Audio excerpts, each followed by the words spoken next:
Hello friends, welcome again to my channel learn geography. हम लोग latitude और longitude पढ़ रहे हैं। इस सेशन में हम लोगों ने लैटीट्यूड और लॉन्गिट्यूड के कुछ पार्ट्स को पढ़ लिया है और कुछ पार्ट्स पढ़ने बाकी हैं। आज हम लोग इसी को आगे कंटिन्यू करते हैं। कुछ ऐसे क्वेश्चंस हैं जो इस काफ़ी इम्पॉर्टेंट होते हैं, जो एग्ज़ाम्स में पूछे जाते हैं। और ये छोटे छोटे पॉइंट्स मैंने पहले भी बताया था कि छोटे पॉइंट्स जो है आपके मार्क्स को इंक्रीज़ करते हैं। तो आज उन्हीं पॉइंट्स को मैं लेकर आई हूँ। तो चलिए आज की क्लास हम लोग शुरू करते हैं। लैटीट्यूड एंड लॉन्गिट्यूड, अक्षांश रेखाओं के बारे में हमने जो कुछ पढ़ा उससे आज हटकर पढ़ते हैं कि अक्षांश रेखाएं तीन प्रमुख हैं, जैसा कि मैंने पहले भी बताया था। 0 डिग्री की विषुवत रेखा, 23.5 डिग्री उत्तरी अक्षांश की कर्क रेखा ट्रॉपिक ऑफ कैंसर, 23.5 डिग्री दक्षिणी अक्षांश की मकर रेखा जिसे ट्रॉपिक ऑफ कैप्रिकॉर्न कहते हैं। तो इससे जो क्वेश्चंस बनते हैं एग्जाम्स में वो ये होते हैं कि विषुवत रेखा किन किन मुख्य देशों से होकर गुजरती है। तो इसमें आप देख लें कि Colombia, Brazil,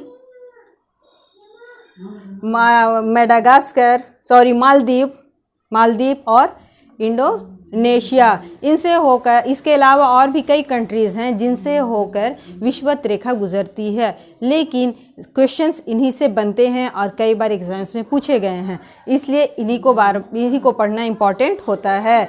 Colombia, Brazil, Maldives और इंडोनेशिया और मालदीव, जो भारत के दक्षिण में मालदीव है वो, और इंडोनेशिया। नेक्स्ट है 23.5 डिग्री उत्तरी अक्षांश की कर्क रेखा। ये किन किन मुख्य देशों से होकर गुजरती है? तो दक्षिणी अमेरिका की उत्तरी अमेरिका की मेक्सिको, अल्जीरिया, इंडिया हमारा देश भारत, बांग्लादेश, म्यांमार और चाइना।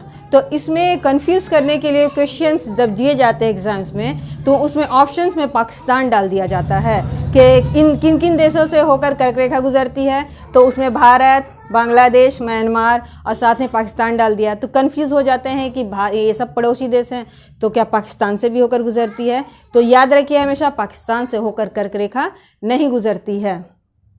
और भारत के ठीक बीचों बीच से कर्क रेखा गुजरती है और भारत के लगभग 8 राज्यों को ये टच करती हुई जाती है। तो जब हम लोग भारत की स्थिति और विस्तार पढ़ेंगे तो उसमें विस्तार से जानेंगे कि भारत के किन किन राज्यों से होकर कर्क रेखा गुजरती है। नेक्स्ट आते हैं 23.5 डिग्री दक्षिणी अक्षांश की मकर रेखा। यह किन किन देशों से होकर गुजरती है? तो इसमें देखिए चिली, अर्जेंटीना, ब्राज़ील, नामीबिया, दक्षिण अफ्रीका यानी कि साउथ अफ्रीका, मेडागास्कर और ऑस्ट्रेलिया। तो ये इम्पॉर्टेंट है कि ब्राज़ील ऐसा कंट्री है जिससे होकर विषुवत रेखा भी गुजरती है और मकर रेखा भी। तो ऐसे क्वेश्चंस भी एग्जाम में पूछे जाते हैं। केवल ब्राज़ील ही ऐसा देश है जिससे होकर विषुवत रेखा और मकर रेखा दोनों गुजरती है। अब नेक्स्ट देखते हैं कि इससे और क्या क्वेश्चंस आते हैं।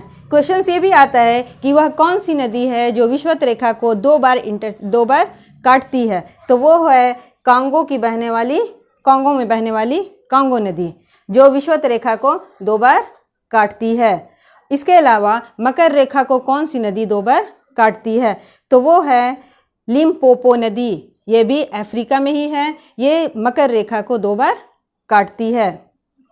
चलिए आगे चलते हैं। अब है हमारा अक्षांश रेखा के बाद देशांतर रेखा।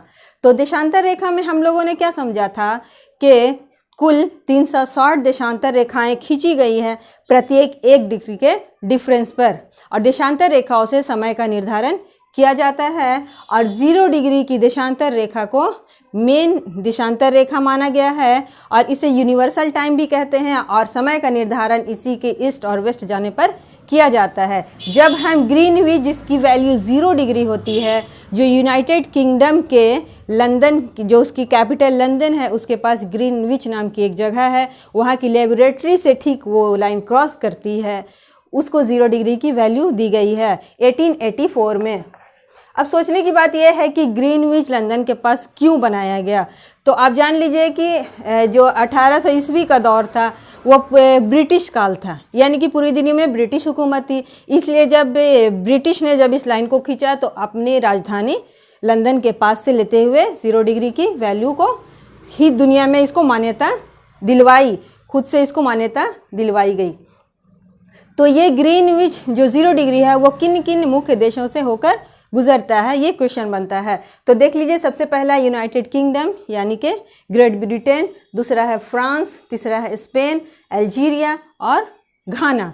ये 5 देश हैं, मुख्य देश हैं जिनसे हो करके ग्रीनविच 0 डिग्री की रेखा गुजरती है। अब इसमें एक और क्वेश्चन ये बनता है कि ग्रीनविच जो है वह कहाँ पर कर्क रेखा को इंटरसेक्ट करती है, काटती है। तो वो है अल्जीरिया के पास, अफ्रीका की अल्जीरिया के पास 0 डिग्री ग्रीनविच क्या करती है, कर्क रेखा को इंटरसेक्ट करती है, काटती है।